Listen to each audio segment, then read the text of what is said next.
I mean, if you had to print every single geopolitical tension in the last 5 years, how many actually impacted oil? I think it's maybe one, because even Russia just got circumnavigated.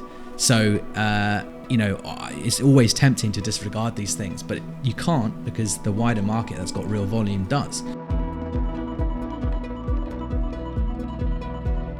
Hello everyone, welcome to another market episode of World of Oil Derivatives. I'm Greg Newman, Group Chief Executive Onyx Capital Group, and today I'm joined with the usual crew, James Brodie, Martha Dowding and Vincent Wu in Singapore. So I think we just dive straight into it, lots to get through. Martha, do you want to give us a quick summary? Yeah, of course. So looking at the prices for the Brent Futures contract, we've seen a really significant rally over the week, especially the weekend. We're up above $88.5 a barrel in the June Brent Futures contract, and this is coming from kind of a range of factors, both supply and demand side. We've seen some positive economic news out of China, which I'm sure James will touch on later, but as well as this, we've seen some more supply side issues. We've seen more developments in the troubles in the Middle East. We've seen the Israel strike on Iran's embassy in Syria, which killed 7 military advisors, including the senior commanders of the Revolutionary Guards, which could possibly link to more escalations in Gaza. Just this morning, Saudi Arabia have come out to condemn this, and it seems to be kind of, poking around a bit, but we're going to have to wait and see what kind of response they have to this. And just the quote is always, war is bearish unless it's in the Middle East, and we have seen this kind of like tamper off a little bit recently as kind of the real side supply shocks are kind of minimal, but the more that other countries get involved, especially Saudi, especially Iran, then this is really spilling out into the surrounding countries now. Moving on, we're looking forward this week. OPEC could be holding a virtual meeting reviewing their Q2 production target. This death will definitely be kind of a topic of conversation, and they'll be looking at the quite covert way that OPEC speak about things to see their reaction of the respective countries about this. And this, of course, is the 4th suspected Israel strike on Tehran's forces in Syria this year. OPEC, the prices are so high, flat prices are so high. Will there be room later in the year for OPEC to reverse their cuts? This is kind of the question on everyone's mind this week. And just looking into OPEC, Saudi refinery runs have increased 10,000 barrels a day to a 4-month high last month. So although their production cuts are down, they are looking to kind of export their oil in different ways and keep their export high. Looking at the other data released this week, so CFTC data was pretty lackluster in the week to March 26th. The longs in Brent and WTI saw an increase of just less than 20 million barrels, which is about 3%. And shorts saw an increase of about 14 million barrels, which is about 14%. And most of this came from WTI. Brent was far more kind of subdued. Brent spreads have been pretty robust actually. The June-July futures is up $1 a barrel, and the May-June dated and May DFL have surpassed the levels we've seen in early March, but we'll get to that later. We're thinking of looking at the kind of physical and financial link of the DFL later for the trade idea, hopefully. Well, when it rains it pours. I mean, brewing kind of bullish environment for a couple of weeks now, I would say. We talk quite heavily about it, but you only really get the reaction, it seems these days, in the outright price once you have enough headlines coordinating the kind of macro oil investment or trader environment. And I think over the weekend, I think James, you talked a bit about maybe some macro data as well in a second, but that has been the differentiating factor, because as you just pointed out, dated Brent's been back on the rise in the deferred contracts. It looks like the underlying market is showing all the signs of strength again. So yeah, it was pretty much like an about time situation, which actually has been a theme so many times over the last few years, that the flat price is so lagged to reacting to these things, and people almost go the other way. And seeing all those WTI shorts build up, I mean, that's probably just a range trade to some extent. I mean, it's quite hard to know, I guess, but ultimately conviction in a sustained flat price rally has always been a bit of a sticky point, but we've been kind of singing the praises for what the outright price should be heading towards, and I think it's just kind of finally seeing that, right? I mean, that's pretty much what we can say. But on the headline stuff, I mean, we've got bits to talk about, I guess, with the Israel strike, things like that. But just James, on the macro side, why is that kind of driving oil to some extent? What are the bullish things coming out lately that spurred things on? Certainly, well, the market really was focused on Friday's PCE inflation data in the US, which was pretty benign. And then the market was ready to take a nice, quiet, long weekend. But suddenly on Sunday, you had Chinese PMI Purchasing Managers Index data coming out. That jumped surprisingly high, above 50, well above 50, expanding for the first time in 6 months. And then on Monday, you had, this was manufacturing PMI. Monday, you also had US manufacturing PMI came out, again, well over 50, well above expectations. And this one was expanding for the first time since September 2022. So all of a sudden, you're seeing manufacturing demand springing back, and it's going to affect commodities for sure. So I guess what's weird for me is like all these things must have already happened and they're just getting reported now. Again, it just seems odd that people will get things so wrong relative to the actual hard economic data. So what do you think is going on there? In the US, you're getting very mixed data. We had Chicago PMI data come out on Friday, exceedingly weak. That's just certain regional differences. But I think it stems back to the fact that economists keep looking for a recession. The market keeps pricing it, but it's just not happening. Inflation is benign. It's certainly not falling below target. We're not getting any inflation shocks yet, but the market's kind of focused on that too much and has been taking the eye off the economic data. It's kind of almost like caught short economic data in a weird way, and there's clearly been no huge basis to be that distraught on the economy, I guess, in a nutshell. But then what about the China side? But again, there's been a bit more. I mean, we're hearing this morning. Again, we've always said like this less bearish narrative. It does feel like they're waking up. That was kind of like the talk this morning. Is that? Yeah, absolutely. And also, if you look at Chinese equities, certainly based in Hong Kong, they've risen nearly 20% from the lows. So it's a really good point that you see the action in the price before you see it in the data. Well, I mean, it's all come together like overnight, essentially. For the Tuesday morning, we've had a pretty decent rally across the board on crude futures, and the oil market looks bullish, I think, in consequence with what you're talking about, and logically with the market. So for me, this spells an even more bullish narrative than we had before, because I guess you could argue it was a bit more of a supply narrative before in oil, because we had refinery outages and the products weren't getting to market, and we had in the middle of an OPEC cut, they extend their cut, and it's all kind of artificially where we are because of a lack of supply intentionally held back. But we've been posing the question, can the product levels that have been priced in the forward curve actually be sustained as we get to the pricing levels, as they start to price and as physical starts to interact with it? In other words, is this the truth? And I think when you get this PMI data and you get strong economic data and you get kind of bullish signs for the economy, that's strong for products. So suddenly you can look at refinery margins and say, actually, these do kind of make sense at these high levels, and that's very bullish because it's sustained strong refinery margins, which is a healthy economy.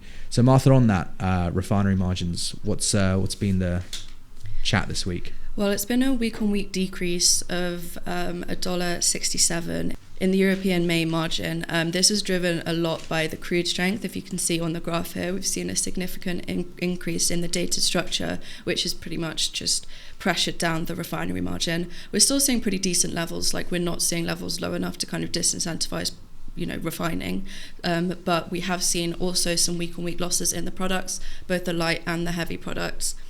So I'll just start with gasoil. The gasoil weakness was the largest across the whole barrel, and this has driven the weakness from the products as well. The weakness is coming mostly from the US demand side. There's poor US demand, and gasoil has taken a hit from this. Across most of the futures, we've seen better support, but the gasoil futures have been weak due to this poor US demand. And then on the paper side as well, the funds have been stopping out, which is kind of driving the prices down further. And then trade houses as well. We saw a bit of trade house stopping out on the back of this. But that it's interesting because we've just been talking about surprising to the upside on the economic data in the US. So demand being weak for gasoil is usually quite a good indicator of economic output. How are you classifying that as demand? Is just sentiment being talked, or? I mean, just poor sentiment. There's no, extremely cold weather. There's just little demand. We've seen a little bit of, in Europe, we've seen some wholesalers selling from Germany as well, but I think that's more indicative of like decent weather in Europe rather than genuinely bearish sentiment. Okay. In terms of like catching the turn, I think it's a little too early to tell. I think we've got to wait for some more range-bound price action. We saw a little bit of more range-bound price action in the spreads over like the long weekend, but I don't know if that was just due to like low liquidity, people not wanting to put much risk on. But it's going to be an interesting one. I think there's maybe room to go more, but it will be watching out for that kind of range-bound price action before I'd want to put any risk on getting long there. Yeah, and again, like James, what you're saying about like the price reacting before the data, and traders are, ultimately a derivative price, a forward price is the sum of trader positioning rather than anything else. And then only when it's prices does the physical truth get involved. So I guess we're saying essentially at the beginning of the year, the market got very ahead of itself in products. So kind of sell-offs are not necessarily bearish the economy, right? Bearish the outlook for oil demand. It's just the market was very, very long gasoil. And the market has been very long products, and it could just be a function of trader positioning. So actually, now that we're getting more of a rosy outlook for oil, it could be that when it gets to physical pricing, that it's very strong indeed, and then the forward curve starts to react again. So this is why you always have to take the second stage of looking at positioning and not just say, well, look what's happening on the gasoil and all that, and that's got to align with the economic data. It's clearly lead lag, and it's clearly sentiment and trader positioning. So I think that's a really good example of it. But also, I guess it's got to be factored in, that the Russian refinery situation and general Russia. I think there's an article this morning about India moving away from Russian tenders they had and trying to buy spot. Like Russia's still a key thing, right? Yeah. Looking at Russia, it's actually really interesting to see the floating storage situation there as well. The floating storage in Russia is, as you could probably guess, really just full. This has been like a bearish consideration for the market because there is all of this Russian gas oil that's being produced even with all of these refinery strikes, but the more strict the kind of international governments are becoming on sanctions, the demand has essentially completely dropped off.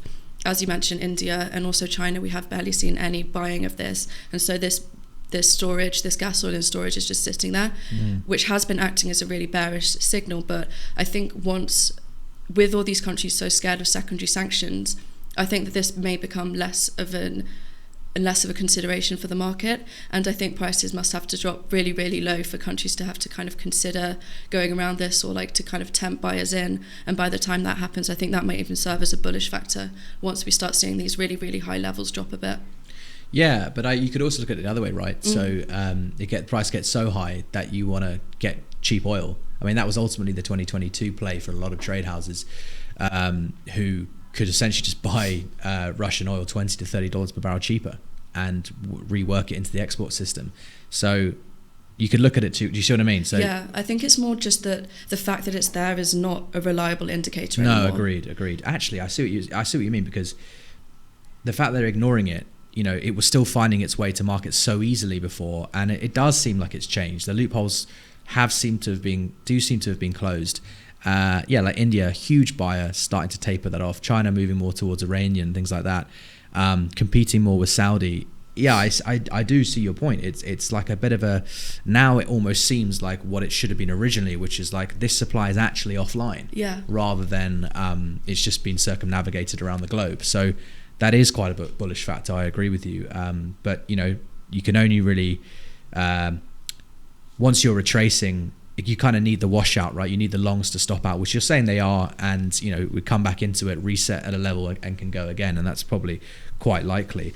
And what about the light ends? I mean, Vincent, do you want to take this? Yeah, sure. So on to the light ends, at least in gasoline, we did see a bit of a correction lower in cracks over the past week. So especially in the rubber, which the US gasoline versus Brent spread.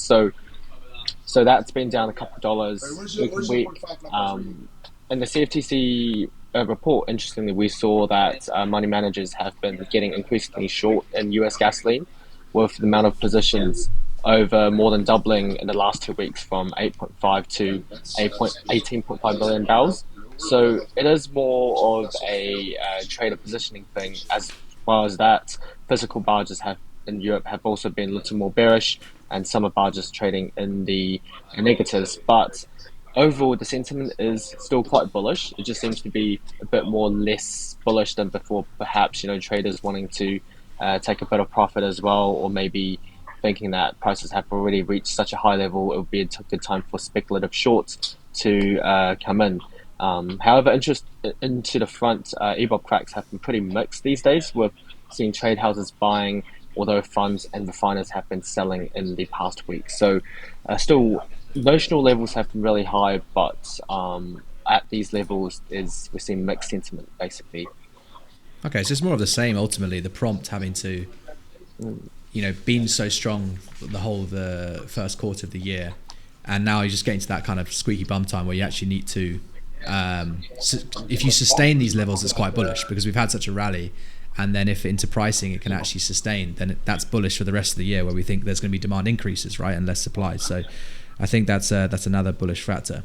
Again, it just feels very economic about the economy at the moment. So again, James, if we just talk about ones to watch now, right? What's next, and what should we be keeping an eye out day in, day out? One thing that's interesting actually is the data out of Europe is completely opposite. It's becoming increasingly weak. So the PMIs have come out on average across Europe, they're at 46.1, and this is the fusion indicator. So above 50s growth, below 50s contraction. But Germany is 41.9, which for the fourth biggest economy in the world, that's pretty catastrophic. And we're starting to get some inflation data coming out this week. From Europe. French CPI fell from 3% to 2.3%. So the ECB need to cut rates, that's pretty clear. Which, again, for the currency, that means weak euro, strong dollar. So we're going to continue seeing a stronger dollar. The other key data we've got this week, of course, is Friday's payroll, which US employment data. The market always gets excited about this, expecting volatility, and gets disappointed. But what we have had now, we're at multi-month lows in volatility for bond market and FX market. Do you think that will filter into the VIX as well? Because that's what a lot of people bet on, and they're very short volatility, but we were talking about a couple of weeks ago. I don't know if you remember. Yep. The VIX, I always think that's at the second stage. Typically, I think the VIX will react if we see more strong data, because then the market will say, well, the Fed maybe won't cut this year. That's starting to get priced out, and then that will impact equities. But a key point that I was reading over the weekend that's getting more and more traction is that the US equities are now up 18 out of the last 22 weeks. The last time this happened was in 1989. Which predicated something? Well, then there was a big crash. That was a savings and loan crisis, I think, 89. Interesting. Okay. Yep. Well, this is, I was even reading like the underperformance of Europe on a stock basis, Euro stocks, whatever it was, against S&P. And it's just like a straight line down for a long time. So any mean reverting trade has just not worked at all. And there's no reason why I can't keep going. However, if they do cut and the Fed don't, there's some kind of stimulus there. But I think that that's the last thing the oil market really needs, actually. And I think kind of the last thing they want. They cut, they stimulate, oil starts to perform in Europe more. You're just accelerating your way to inflation. You start the cycle again, right? It does feel very intertwined right now. And it's risky, but people are saying benign inflation's going down. People are starting to say that because of their election kind of rhetoric. They could be in for a bit of a shock, right? I mean, we're already at close to $90 per barrel on Brent, and strong product levels, where when we've been here before in the last couple of years, this is when people start to talk about inflation. So you give it another couple of months, and if people's positioning in the market, which is just generally speaking in Q3, that's where people are expecting the rally, as it has been most years. That's like an extra $10 per barrel potentially and I don't think the market can take that. The macroeconomic market can take that. So, in a couple of weeks' time even, or definitely in a couple of months' time, we could be having a conversation about inflation again, that they've completely misjudged it, which just seems odd, because they should see that how closely correlated inflation is to energy prices. And, our power and gas guys, they are saying the same things, right? It's been so heavily, overly bearish for so long. There's even, the carbon situation. There's even talks about governments coming in and mandating a certain price floor and stimulating that market, and that's kind of bullish for that whole complex. So energy looks kind of dangerously underlooked at, if you ask me, on the macroeconomic side. So I think in combination, their rhetoric and what they're not saying and how they're not looking at energy is a one to watch in itself, right? Absolutely. Yeah. And it'll be a whole game change if the market suddenly starts to say, well, maybe the Fed won't cut this year. The OAS market will be completely repriced. Bond yields will jump higher. And as you say, there'll be a huge knock-on impact then to equities. Okay, so you think they would go to equities, not not bonds in that scenario. So the impact would be the knock-on effect that would have on equities. Equities would then sell off. Yeah, on nervousness. People are just max long equities, right? I mean, everyone's portfolio that's where you get into return, and it's been so consistent for so long. How do you explain to a client, to a pension fund, that you haven't been in equities and participated in this rally? So you've almost got to be in it until you get burnt. And I think that could happen quite aggressively in that scenario, right? Absolutely. And I keep reading as well about the ratio of equities to commodities and how cheap commodities are in this scenario. And when equities do start to sell off, then commodities will be a natural place to go. That could be, I mean, as I say, we're already at dangerous levels. And I guess to your point, Martha, about OPEC, I mean, we just really didn't expect this at the beginning of the year. The look, and even the S&D models, can't believe I'm saying that, but the S&D models at the end of the year were very, mediocre in terms of not expecting much of a supply deficit. And then the end of December seemed like it was very much driven by stock, people just unloading stock into the market that they didn't need for their accounting. And then you come in the beginning of the year and it's straight another big rally. And now, we just keep getting supply deficit outlooks and rallies in prices all across the board. So they've done it again, right? They're OPEC, and they've extended their cuts, and the US have come out and said we need to buy more for the SPR. They seem to have folded basically in this battle. Do OPEC bring more production back? They didn't bring it back all the times they could have done at the peak in 2022. Will they do it this time? I just don't see why they would probably. Why should we? We've been battling this out for so long. Why would we make it easier for the US, and everyone's been making it hard for us now that they're on the back foot? So in a weird way, again, what you were saying about Russian oil, it got circumnavigated, didn't get taken offline. It's starting to look like it's going to be taken offline, whilst OPEC is extending their offline, whilst there's quite strong demand. This could actually be the rally that people wanted in 2022, but actually 2 years later, because the environment's set up better for it. And if you add trader positioning into that, no one's really expecting a rise above $100 per barrel this time. It doesn't feel like the sentiment's there on a macro basis, and the positioning suggests that too, which is another setup for a huge rally. Yeah, I think definitely that kind of told you so attitude from that may come because it's such a delayed reaction. I think all of the kind of pundits, every time they have cut in the past year or two, have been like $100 barrel, $100 barrel, and now kind of they're not expecting it, and we're seeing all of this supply being taken offline. Then why would they change now? Now they might actually get what they want. Right, and it's just the thing about consensus trading can sometimes work out. Don't get me wrong, but in oil, at least, there's so much saturation and so much consensus opinion that consensus trades don't tend to work out, because you're just trading the same thing as everyone else and you're in a herd trade. So when you're set up for an environment, as you say, that they don't expect it, it's like, that actually worries me quite a bit. And then everything James is saying, if you're undervalued from a money flow perspective, equities to commodities, there's a lot of things going for commodities basically. So I think it could get pretty dangerous.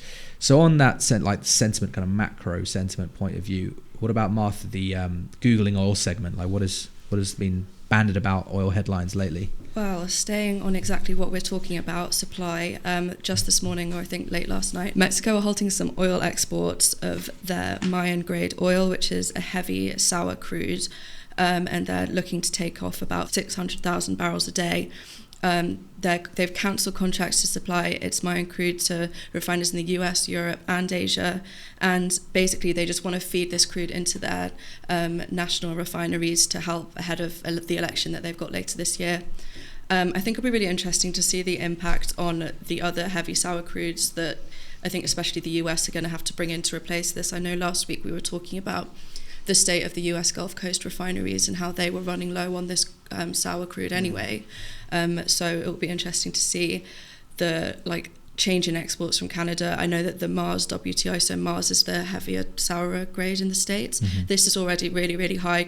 I think it broke over $1 yesterday, back from when it was back to minus 50 cent, 30 cent earlier this month. So I think we could be seeing some support in the US sour crude from this. So this is all indicative of, are OPEC doing their job? And that gets reflected in Mars versus WTI differentials and Brent versus Dubai differentials, right? And we had, I think it was more the extension of the cuts and getting past the kind of maybe the maintenance loading cycle, starting to trade more May loading. Brent Dubai has gone deep negative again, or not deep, but negative, and heading that way, getting more negative. As you say, Mars in the US is a good proxy for, you know, America's sour crude. That's rallying a lot. That is indicative of a tight sour market, which is indicative that OPEC are getting what they want. They have tightened the market, because it looked like even though they were cutting, the sour market didn't care, which means there's loads of sour supply. So that coming in is showing you that the market's under pressure from what OPEC are doing. So we're going to go back to, I guess it's probably first half of 2023, where you had Brent Dubai negative, then fuel needs to rally, has been rallying, and you kind of get the knock-on consequences. So it's actually kind of going to put some pressure on the lighter end of the market. So gasoline can still perform because, you know, it's such a demand center, but the naphthas, the LPGs are going to be under a lot of pressure here because the excess oil is in the light sweet side, and that's just a repeat of something we've seen quite a lot. But it's an important point. So that's a good one to bring up. And anything else? Again, looking to CNBC, oil prices rise amid reports Iranian consulate hit by missile strike in Damascus. We mentioned this earlier. We've seen support in both TI and Brent contracts. We hit all of the big points earlier, but just to get a quote, analysts like Leo Mariani from Roth MKM suggested that if confirmed, that this is a clear escalation of the conflict in the Middle East, bolstering near-term oil prices. I think it would depend on how severe the reactions to it are. I know we've had a printed response from Saudi this morning, but I think it will depend. In the stuff we don't see how their kind of diplomats interact with each other, and just kind of keep an eye on any further build up of this in terms of the other countries in the Middle East. But I think again it's weird for us because we always look at these things and go, okay, but it's not going to affect oil supply, so relatively ignore it. And because if we're looking the majority into the niche futures, much more physically linked, if it's not going to affect physical, why should we care? But the outright price is almost does the opposite. It ignores underlying physical signals. It trades off macro headlines. And this hit me so hard when I first started in oil. When I went to my first lunch, I think it was a lot of people at a lunch, and I was speaking to someone from, I think it was Morgan Stanley. And you think super sophisticated, bankers, and we were talking our flat price view, and I was talking what I knew about the physical, what the physical was signaling to me, at least in the swap futures. And this guy was like, well, I just tell my management, why would you be short when there's guys in the Middle East cutting people's heads off? And I was like, okay, that is what you said. And I thought, that you're literally going to put millions and millions at risk on the basis of someone getting beheaded. That is how they thought. And I guess people still think like that a lot. And I guess if you do zoom out, it's but what actually does affect the market? And these kind of things, it's just sentiment at the end of the day you're trading. And sentiment on geopolitical tension is logical. It's just, if you had to print every single geopolitical tension in the last 5 years, how many actually impacted oil? I think it's maybe one, because even Russia just got circumnavigated. So, it's always tempting to disregard these things, but you can't, because the wider market that's got real volume does. So anyway, that's just, I think it's really, you just have to acknowledge these things. But digging into this a little bit more, it is heating up again. It means that all the kind of hope of de-escalation around the Red Sea and all that, it just means you can't discount it. It means you've got to be prepared for over the weekend, overnight attacks. You can't be left short in these scenarios. And I think the weekend in particular, no one likes to be short in extreme scenarios. And if there is any kind of threat of escalation, then I know it's a simplistic thing to say, but you're going to basically buy back your shorts on Friday night. And you're going to be careful. So you can kind of expect natural flows towards the de-risk side being buying. And that's obviously supportive for crude as well. So kind of everything we're looking at is looking pretty supportive. So it's only a matter of time before the more escalation you get in the headlines, the more you get those hedge funds and macro money starting to turn their attention to oil as an inflation hedge, or even just to make money. And then suddenly you start to really price in these scenarios. So good stuff. Okay. Trading then. What's the trade idea for the week? Do you want to take that, Vincent? Yeah, sure. So trade idea this week, we're looking at going long in the main June DFL roll, as we should have on the screen in front. So justification is on the back of our bullish view in the North Sea crude market, of course, recently, with April loading barrels being priced in, physical differentials have plummeted. with the last Thursday's print at minus 37.5 cents per barrel. However, looking into the May loading barrels which are coming in this month, refining margins is remaining robust. We think there is good risk reward in going long in data structure, with going along in the May-June DFO as a nice roll-up trade, especially with the first few weeks of the May weeks at around 70 cents per barrel in terms of the implied physical differential, meaning that if structure were to roll up stronger, we'd be seeing more physical bids during the window period. As well as that, there's also continuous hedge buying interest in the back end in May and in June. So we think, considering both the expectations of physical strength in May as well as a mean reversion, we think there could be genuine optimism in going long in May, June. Yeah, I think a bit of trader action going on there. Couldn't really hear was towards the end, but yeah. So the May dated Brent, I'm glad you brought it up, because this is the contract that every year, it's a bit like Q3 for gasoline. It seems to be where a lot of the trade houses focus, because I think it's the time where they can most rely on getting exports out of the North Sea to China in particular. They come out of maintenance. There's usually a pickup in demand. They're heading towards summer. So when we had, a big sell-off, we had a rally in Q1, then a big sell-off. And that was very concentrated in April loading barrels, so it impacted April DFL, of course, and late March. But May just stayed still. So May DFL staying still despite all that, the futures staying elevated despite all that, showed you it was a very localized event, physical event in the North Sea. The May DFL stayed very strong levels, towards $1 per barrel. And I think, as you're saying, like the May-June DFL roll, we're saying it's around 4 cents or something, is it? Yeah. That is low into pricing. You wouldn't want to buy May outright DFL because you could, but it's very, people are very long, and it's very correlated to Brent spreads, and that's what caught people out last month. But if you hold it as a DFL roll, you get rid of that Brent spread kind of beta, and it's capturing the trade house and major length in the North Sea market that, as Vincent was just saying, that is an indication they are going to genuinely go and buy the crude for May loading, and they are genuinely going to price the May kind of dated component strong. I mean, it's kind of, I was talking about consensus trading being very difficult in the wider futures market, but actually in dated Brent, when there is so much overwhelming buying, because it can price out, people don't have to sell their positions, they can just expire them. That's the nature of dated Brent and these kind of more niche futures. They settle daily and people just carry them to pricing. You can actually have consensus trades. It's just at what level is it priced in? And I think saying the DFL roll gives you a decent roll up. I mean, the DFL rolls have been getting up to like $1 backwardated. So 4 cents is a good level. I think I agree with that.